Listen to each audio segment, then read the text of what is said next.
Halo teman-teman, renungan harian Kamis 6 Oktober 2022 berjudul Komitmen Hidup Taat.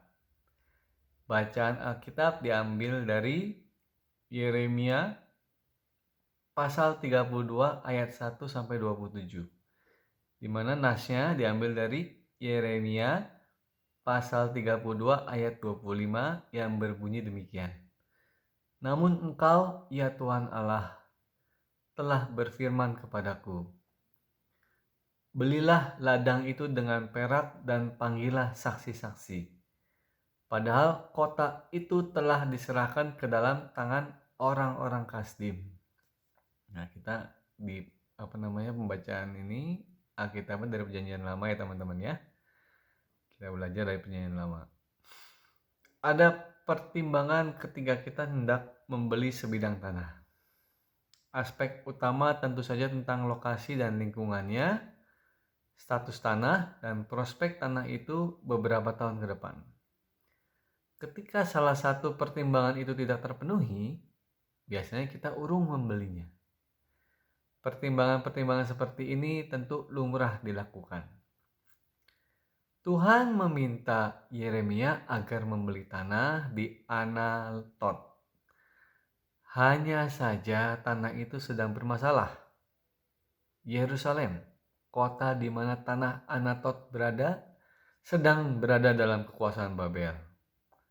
Apa untungnya membeli tanah itu untuk masa depan? Tetapi karena Tuhan yang menyuruhnya, Yeremia pun bertindak tidak masuk akal dengan membeli tanah itu.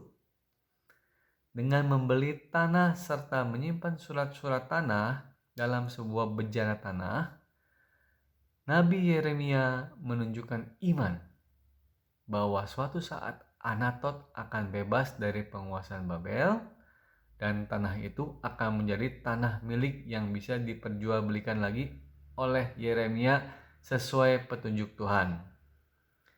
Perintah Allah kadang terdengar tidak masuk akal bagi kita.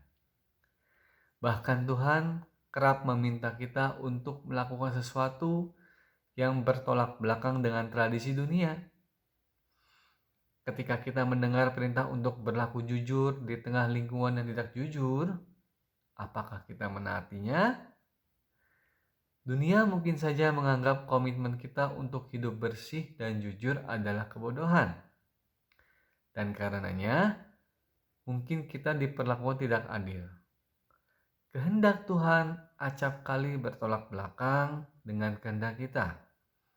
Tetapi ketika kita belajar untuk lebih taat, melakukan kehendaknya, apapun situasinya, kita percaya bahwa tujuannya selalu indah pada akhirnya.